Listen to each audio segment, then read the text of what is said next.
नमस्कार दोस्तों, भगवत गीता दुनिया का सबसे बड़ा ग्रंथ माना जाता है। धर्म ग्रंथों के अनुसार मार्गशीर्ष मास के शुक्ल पक्ष की एकादशी तिथि को भगवान श्री कृष्ण ने कुरुक्षेत्र के मैदान में अर्जुन को गीता का उपदेश दिया था। अतः प्रतिवर्ष इस तिथि को गीता जयंती का पर्व मनाया जाता है। मौजूदा समय में गीता ही एकमात्र ऐसा ग्रंथ है जिसकी जयंती मनाई जाती है।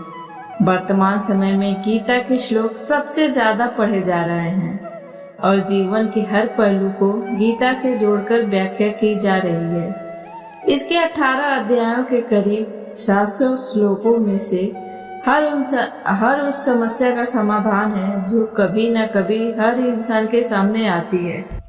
तो आइए जानते हैं पवित्र गीता के कुछ श्लोक, उनके अर्थ व हर व्यक्ति के जीवन में उनका महत्व।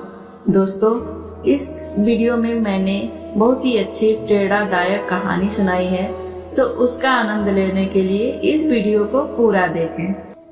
पहला श्लोक, कर्मण्येवाधिकारस्ते मा फलेषु कदाचन मा कर्म फल हेतुर्भुमा ते संगोत्सु कर्मणि। अर्थात भगवान श्री कृष्ण अर्जुन से कहते हैं कि हे अर्जुन, कर्म करने में तेरा अधिकार है, उसके फलों के विषय में मत सोच, इसलिए तू कर्मों के फल का हेतु मत हो और कर्म न करने के विषय में भी तू आग्रह न कर। और इसका व्यक्ति के जीवन में क्या महत्व है उसको जानिए। भगवान श्री कृष्ण इस श्लोक के माध्यम से अर्जुन से कहना चाहते हैं कि मनुष्य को बिना फल की इच्छा से अपने कर्तव्यों का पालन पूरी निष्ठा व ईमानदारी से करना चाहिए। यदि कर्म करते समय फल की इच्छा मन में होगी तो आप पूर्ण निष्ठा के साथ वह कर्म नहीं कर पाओगे। निष्काम कर्म ही सर्वश्रेष्ठ परिणाम देता है। इसलिए बिना किसी फल की इच्छा से मन लगाकर अपना काम करते रहो। फल देना न देना, वह कितना देना, ये सभी बातें परमात्मा पर छोड़ दो, क्योंकि परमात्मा ही सभी का पालन करता है। दूसरा श्लोक, योगस्थ कुरु कर्माणि संत्यक्त्वा धनंजय सिद्धय सिद्धयो समो भूत्वा समत्वम योग उच्यते। अर्थात हे धनंजय, अर्जुन कर्म न करने का आग्रह त्याग कर यश अपयश के विषय में समबुद्धि होकर योग युक्त होकर कर्म कर, क्योंकि समत्व को ही योग कहते हैं। व्यक्ति के जीवन में महत्व। धर्म का अर्थ होता है कर्तव्य।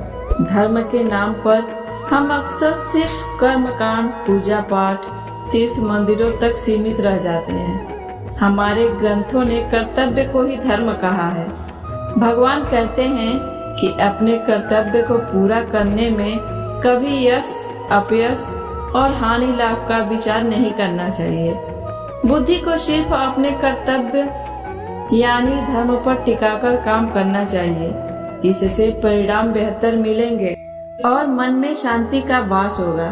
मन में शांति होगी तो परमात्मा से आपका योग आसानी से होगा। आज का युवा अपने कर्तव्यों में फायदे और नुकसान का नाप तोल पहले करता है, फिर उस कर्तव्य को पूरा करने के बारे में सोचता है।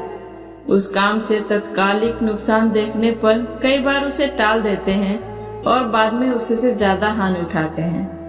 इसलिए पहले हमें कर्तव्य करना चाहिए, कर्तव्य के फल पर ध्यान नहीं देना चाहिए। तीसरा श्लोक, नास्ति बुद्धि युक्तस्य न च युक्तस्य भावना न चाभायतः शांति शांतस्य कुतः सुखम।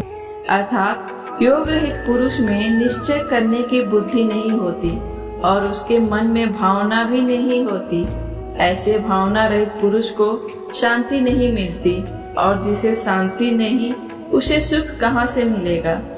व्यक्ति के जीवन में महत्व। हर मनुष्य की इच्छा होती है कि उसे सुख प्राप्त हो, इसके लिए वह भटकता रहता है, लेकिन सुख का मूल तो उसके अपने मन में स्थित होता है। जिस मनुष्य का मन इंद्रियों यानी धन, वासना, आलस्य आदि में लिप्त है, उसके मन में भावना, आत्मज्ञान नहीं होती। और जिस मनुष्य के मन में भावना नहीं होती, उसे किसी भी प्रकार से शांति नहीं मिलती। और जिसके मन में शांति न हो, उसे सुख कहाँ से प्राप्त होगा। अतः सुख प्राप्त करने के लिए मन पर नियंत्रण होना बहुत आवश्यक है। चौथा श्लोक। विहाय कामान यः कर्वान् पुमांश्चरति निष्क्रिय निर्ममो निरअहंकार स शान्तिमधिगच्छति। अर्थात जो मनुष्य सभी इच्छाओं व कामनाओं को त्याग कर ममता रहित और अहंकार रहित होकर अपने कर्तव्यों का पालन करता है, उसे शांति प्राप्त होती है। इस श्लोक का व्यक्ति के जीवन में महत्व। यहाँ भगवान श्री कृष्ण कहते हैं कि मन में किसी भी प्रकार की इच्छा व कामना को रखकर मनुष्य को शांति प्राप्त नहीं हो सकती। इसलिए शांति प्राप्त करने के लिए सबसे पहले मनुष्य को अपने मन से इच्छाओं को मिटाना होगा। हम जो भी कर्म करते हैं उसके साथ अपने अपेक्षित परिणाम को साथ में चिपका देते हैं। पांचवा श्लोक। न हि कश्चित् क्षणमपि जातु तिष्ठत्य कर्मकृत कार्यते सहन कर्म सर्व प्रकृति जैर्गुणे। अर्थात कोई भी मनुष्य क्षण भर भी कर्म किए बिना नहीं रह सकता। सभी प्राणी प्रकृति के अधीन है और प्रकृति अपने अनुसार हर प्राणी के कर्म करवाती है और उसके परिणाम भी देती है। इस श्लोक का व्यक्ति के जीवन में महत्व। बुरे परिणामों के डर से अगर ये सोच लें कि हम कुछ नहीं करेंगे तो ये हमारी मूर्खता है। खाली बैठे रहना भी एक तरह का कर्म ही है, जिसका परिणाम हमारी आर्थिक हानि, अपयश और समय की हानि के रूप में मिलता है। सारे जीव प्रकृति यानी परमात्मा के अधीन हैं। वो हमसे अपने अनुसार कर्म करवा ही लेगी और उसका परिणाम भी मिलेगा ही। इसलिए कभी भी कर्म के प्रति उदासीन नहीं होना चाहिए। अपनी क्षमता और विवेक के आधार पर हमें निरंतर कर्म करते रहना चाहिए। छठा श्लोक। नियतम कुरु कर्म त्वं कर्म ज्यायो है कर्मण शरीर यात्रापि चौतेन प्रसिद्धेद कर्मण। अर्थात तू शास्त्रों में बताए गए अपने धर्म के अनुसार कर्म कर, क्योंकि कर्म न करने की अपेक्षा कर्म करना श्रेष्ठ है तथा कर्म न करने से तेरा शरीर निर्वाह भी सिद्ध नहीं होगा। इस श्लोक का हमारे जीवन में महत्व। श्री कृष्ण अर्जुन के माध्यम से मनुष्यों को समझाते हैं कि हर मनुष्य को अपने अपने धर्म के अनुसार कर्म करना चाहिए। जैसे विद्यार्थी का धर्म है विद्या प्राप्त करना, सैनिक का कर्म है देश की रक्षा करना। जो लोग कर्म नहीं करते उनसे श्रेष्ठ वे लोग होते हैं जो अपने धर्म के अनुसार कर्म करते हैं, क्योंकि बिना कर्म किए तो शरीर का पालन पोषण करना भी संभव नहीं है। जिस व्यक्ति का जो कर्तव्य तय है उसे वो पूरा करना ही चाहिए। सातवां श्लोक। यद्यदाचरति श्रेष्ठस्त अत्तदेवेतरो जना स यत् प्रमाणं कुरुते लोकस्तदनुवर्तते। अर्थात श्रेष्ठ पुरुष जैसा आचरण करते हैं, सामान्य पुरुष भी वैसा ही आचरण करने लगते हैं। श्रेष्ठ पुरुष जिस कर्म को करता है उसी को आदर्श मानकर लोग उसका अनुसरण करते हैं। इस श्लोक का हमारे जीवन में महत्व। यहाँ भगवान श्री कृष्ण ने बताया है कि श्रेष्ठ पुरुष को सदैव अपने पद व गरिमा के अनुसार ही व्यवहार करना चाहिए, क्योंकि वह जिस प्रकार का व्यवहार करेगा सामान्य मनुष्य भी उसी की नकल करेंगे। जो कार्य श्रेष्ठ पुरुष करेगा सामान्य जन उसी को अपना आदर्श मानेंगे। उदाहरण के तौर पर अगर किसी संस्थान में उच्च अधिकारी पूरी मेहनत और निष्ठा से काम करते हैं तो वहाँ के दूसरे कर्मचारी भी वैसे ही काम करेंगे। लेकिन अगर उच्च अधिकारी काम को टालने लगेंगे तो कर्मचारी उनसे भी ज्यादा आलसी हो जाएंगे।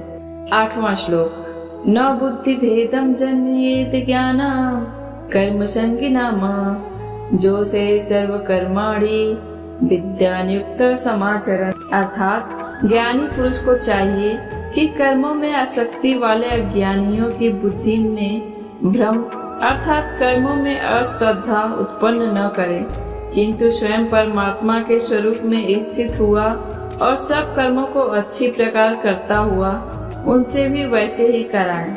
जानिए इस श्लोक का हमारे जीवन में क्या महत्व है। ये प्रतिस्पर्धा का दौर है। यहाँ हर कोई आगे निकलना चाहता है।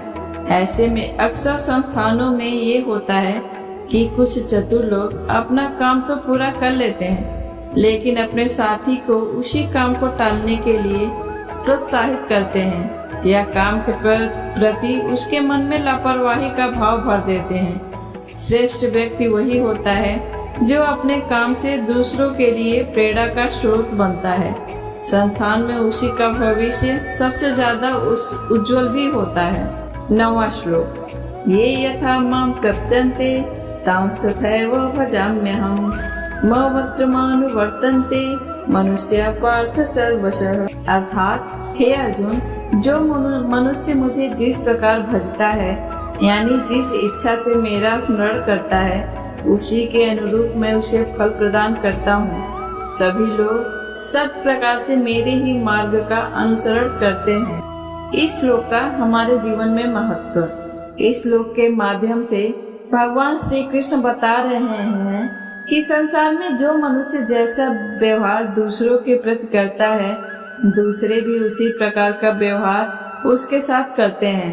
उदाहरण के तौर पर जो लोग भगवान का स्मरण मोक्ष प्राप्ति के लिए करते हैं, उन्हें मोक्ष प्राप्ति होती है। जो किसी अन्य इच्छा से प्रभु का स्मरण करते हैं, उनकी वह इच्छाएं भी प्रभु कृपा से पूर्ण हो जाती हैं। कंस ने सदैव भगवान को मृत्यु के रूप में स्मरण किया, इसीलिए भगवान ने उसे मृत्यु प्रदान की। हमें परमात्मा को वैसे ही याद करना चाहिए जिस रूप में हम उसे पाना चाहते हैं। चलिए अब हम आपको एक प्रेरणादायक कहानी सुनाते हैं। यमुनाई नदी, जो आज का मथुरा है, के किनारे एक इलाके में एक छोटा सा बच्चा रहता था। क्योंकि उसके पास खेलने के लिए कोई दोस्त नहीं था, इसलिए उसने एक छोटे से पत्थर की पूजा की और उसी ही पत्थर को अपना दोस्त बना लिया। मिट्टी को चंदन समझकर टीका लगा दिया और उस मूर्ति को सुंदर मूर्ति समझकर निहारता रहता था। वह चारागाह क्षेत्र में पाए गए कुछ फूलों से पूजा करने का आनंद लेता था। क्योंकि भगवान को चढ़ाने के लिए उसके पास कुछ भी नहीं था, इसलिए वह शिवलिंग के लिए कई प्रकार की मिट्टी को फल के रूप में धारण करके और उन्हें फल के रूप में मानकर प्रसन्न था। उस बच्चे के द्वारा की गई पूजा प्रेमपूर्ण और आत्मीय थी। शिव भगवान ने कुबेरन, जिन्होंने एक मध्यम वर्ग के इस लड़के की पूजा को खुशी खुशी स्वीकार कर लिया, कुबेरन के चरित्र से इसकी रास लेकर कलाकार को दे दी और जिस पत्थर की पूजा उसने की, उसे एक मण के लिंग में बदल दिया। उसका समस्त घर समस्त ऐश्वर्य से भर गया था और रत्नमय दिखता था। वह लड़का चकित रह गया जब उसने देखा कि जिस शिवलिंग की पूजा की जा रही थी, वह अचानक एक रत्न बन गया और उसके घर से सब कुछ धन से भर गया। तब भगवान शिव उसके सामने प्रकट हुए। जिस बालक ने तड़प तड़प कर पूजा करने वाले भगवान शिव को सामने खड़े देखा, उसने कई बार प्रणाम किया और उनकी स्तुति की। भगवान शिव उस लड़के से बोले, आपने बचपन में जो अच्छे कर्म किए हैं, उनके कारण आपका नाम श्रीकरण रखा जाएगा। कहा कि यह हमारी शुभकामनाएं हैं और अंतर्ध्यान हो गए। उसके बाद लड़का लंबे समय तक शिव की पूजा करता रहा, सभी बुरे कर्मों से मुक्ति पाली और अंत में शिव लोक को प्राप्त की। यह कहते हैं, यज्ञ कितना भी बड़ा या छोटा क्यों न किया जाए, यह महत्वपूर्ण यह है कि हम किस उद्देश्य से प्रदर्शन करते हैं। दोस्तों, आपको हमारी ये वीडियो कैसी लगी, हमें कमेंट करके जरूर बताएं। अगर हमारे वीडियो में कोई कमी है तो भी कमेंट करके बताएं कि हम इसमें आवश्यक सुधार कर सकें। और अगर अच्छी लगे तो लाइक और शेयर करें, जिससे हमें भी मोटिवेशन मिले। और हमारे चैनल को सब्सक्राइब और बेल आइकन प्रेस कर लीजिए, ताकि जब भी हम ऐसी वीडियो लाएं तो आपको सबसे पहले मिले। धन्यवाद।